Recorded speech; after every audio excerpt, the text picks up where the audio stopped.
In today's episode, we're going to look at some ProRevenge stories. Don't forget to subscribe with notifications on and leave a comment. She hated me and made me think I was an idiot. In high school, over 10 years ago, I was quiet and attentive in class. Teachers liked me. I wasn't popular, but I had good friends. I say this all to explain that in high school, things were relatively calm for me. I played sports, was on the student newspaper, and got decent grades. However, that all changed my second semester junior year. I've always been a voracious reader. My freshman English teacher recommended I move up to the honors English track, so I did for freshman, sophomore, and the first half of junior year. Then I was put into classical literature my second semester junior year. I've always loved Greek and Roman stories and had already read your typical high school classical reading list on my own. I didn't mind reading them again until I met Miss Umbridge. She put on a sweet facade, but she was downright evil. She also decided that she hated me. I still do not know why or what transgression I committed, but she hated me. I assume it was because of my habit of sometimes nodding off in class. At the time, I had undiagnosed thyroid issues and was getting up at 5 a.m. for swim practice. I say sometimes because it maybe happened twice a month total between all 8 classes. I don't remember nodding off in her class, but it could have happened. Anyway, her class was 50% essays/written reports. The rest were random quizzes and a couple of tests. I was on the student newspaper and I was a decent writer. I wasn't worried about maintaining a B or up. We wrote our first paper and I got a D. I was shocked. The only class I struggled in was chemistry, and still my lowest assignment grade was a C. After class, I asked Miss Umbridge what I did wrong because her notes were minimal. She told me my assessment of the material was uninspired. Okay, can you direct me to an example of an inspired assessment? Come back during study hall. Thinking she'd have some example materials for me to review, I got a pass to see her during study hall. Nope. She spent the full hour basically telling me I was an idiot. I remember leaving and crying because she didn't tell me anything constructive. My friend, the eventual valedictorian, offered to help me on my next paper. My friend and I spent hours on my next paper. She never got anything below an A-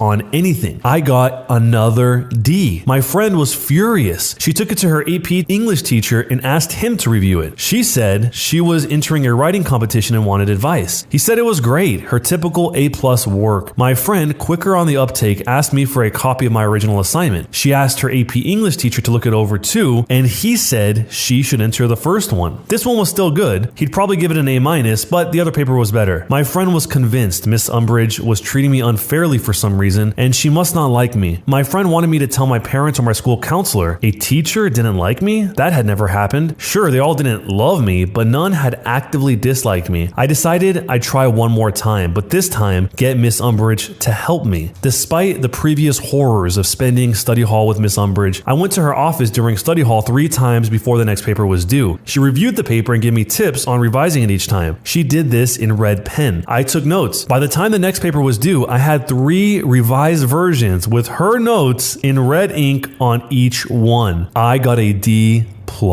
She smirked and congratulated me on my improvement. I was done. My friend was right. She had it out for me and was giving me bad grades on purpose. I'm a laid-back person, but I was pissed. Never before been this pissed. I took my paper to my newspaper teacher. Sure, he didn't teach English, but our student paper constantly won awards because of his work. I told him I was having trouble in English, and could he please look over my paper and give me advice? He was a little confused as to why I didn't ask my English teacher, but he did it. He also told me it was great, but gave me a few minor changes to make. I asked him if he thought it was a B or better. He said he'd give it an A. Not 100%, but a solid A. I went to my friend and we brainstormed. I couldn't request a drop/add. This wasn't college. You don't just switch classes in my high school unless the teacher recommends an honor placement. That's not true, said my friend. The football and the basketball guys get moved to easier classes all the time to keep their grades up, so they are eligible for games. The athletics director was a friend of my dad, so I requested a meeting with him and my swim coach after school one day, and I told them I was in danger of losing my eligibility to swim because I was pulling a D in a class. I wanted to move classes, but I knew I'd need approval from administration, which I couldn't get without a good reason. They asked if I had requested help. I explained I had asked for help from multiple people, but my grade wasn't improving. I didn't know what to do. They asked to see my papers. I sat while they read them. They both looked at me confused. Neither of them could understand how those papers were worth only a D.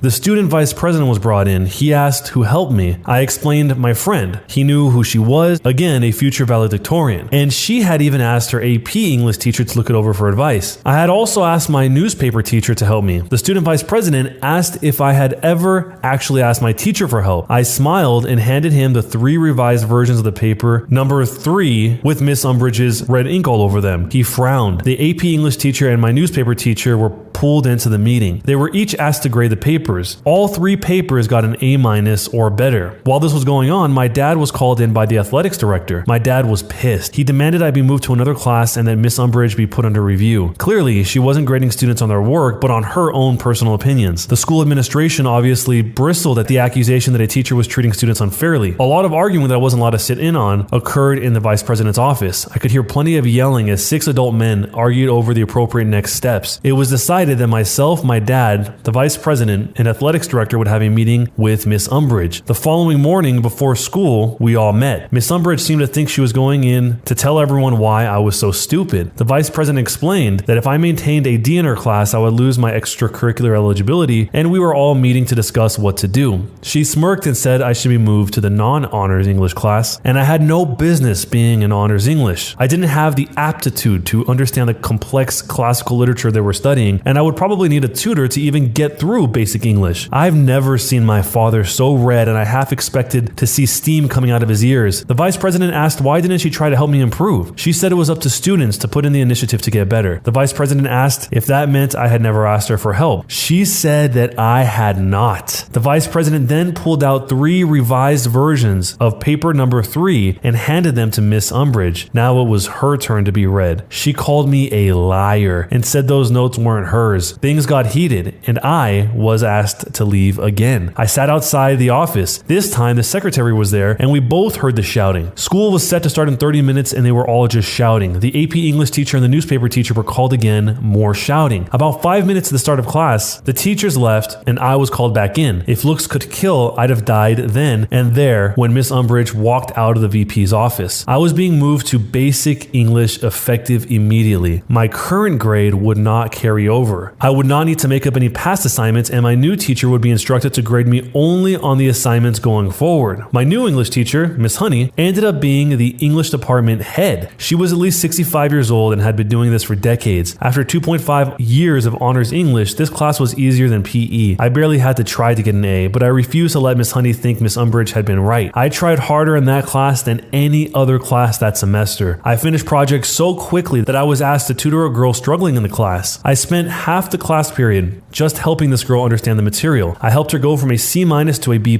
I got something like 104% in the class. At the end of the semester, Miss Honey called me into her office during study hall. She was recommending that I return to honors English for senior year. I must have looked panicked because she assured me Miss Umbridge would not be my teacher. In fact, she would not be anyone's teacher. She was leaving at the end of the school year. Miss Umbridge was only in her late 20s and unmarried, too early to retire, and my high school was still one of the best paying school districts in the state. I knew what leaving meant, but Miss Honey still explained I was put in her class on purpose. The school administration trusted Miss Honey to determine the truth of Miss Umbridge's claim that I was basically a lying idiot. Miss Honey stated that I very clearly belonged in honors English. She apologized if her class had not been challenging enough for me. I cried. I mean, full on ugly snot cried. I didn't realize it, but part of me had actually believed Miss Umbridge up until that moment. Miss Honey hugged me and consoled me. I spent senior year in honors English and spent my study hall tutoring Miss Honey's struggling students. To this day, I think about that awful woman fairly regularly. My career is strongly writing based and I still worry obsessively over my writing. I hope she never taught again because she wreaked havoc on my self-confidence.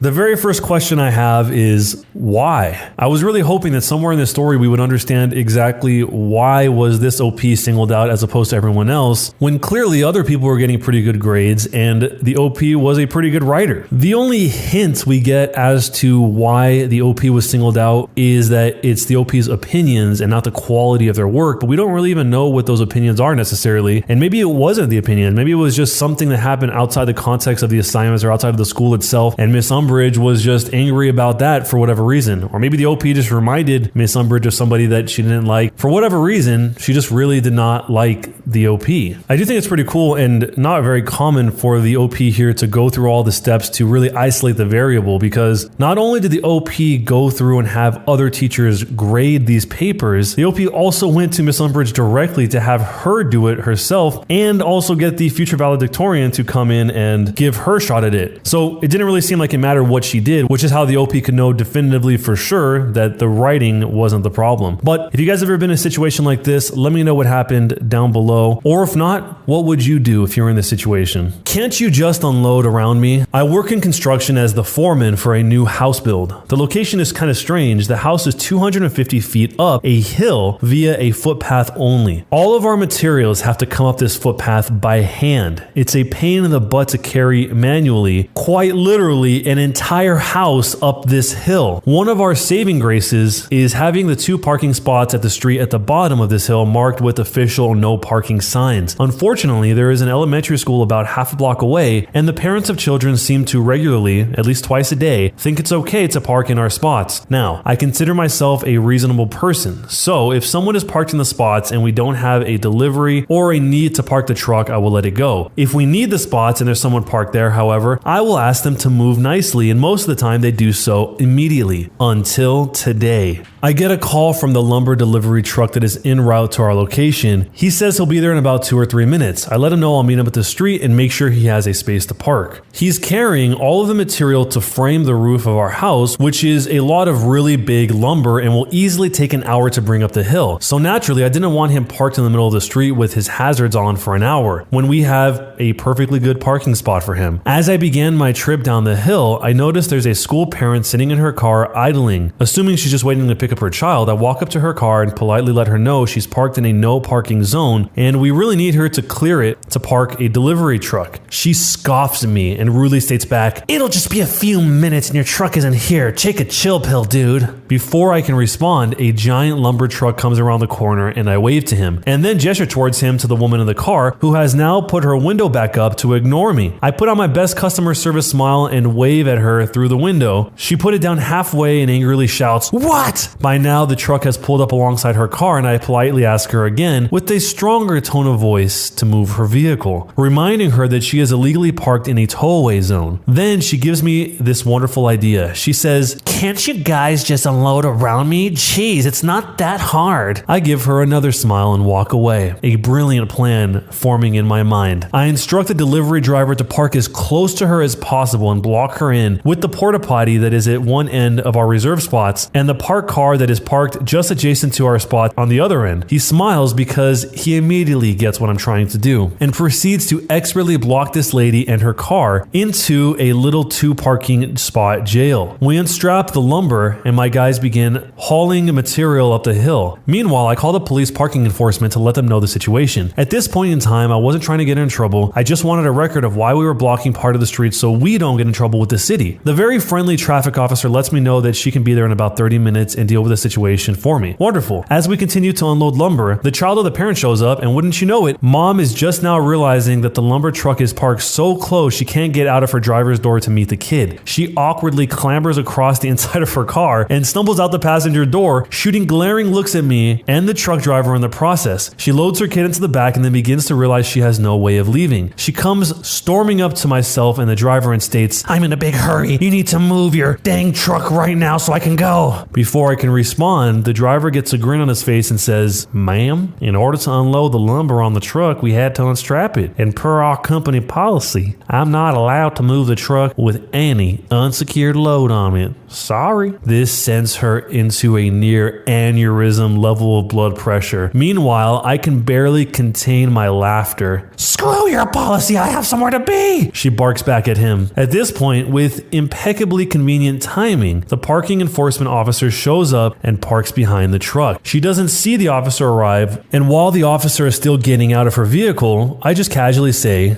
"Can't you just pull out around it? It's not that hard," with the biggest grin I've ever had on my face, and I watch as she realizes that I just used her line on her. "F you!" she yells and storms back to her car, angrily clambers back into the passenger door and into the driver's seat. At this point, the officer is walking up to myself and the driver. Before she can even introduce herself, the mom in the car slams it into reverse, stomps on the gas, crashing into our porta potty and knocking it over, and then throws her car to drive and tries to mount the curb and drive on the sidewalk. The officer, driver, and I are staring in disbelief as she gets halfway over the curb and the car gets stuck.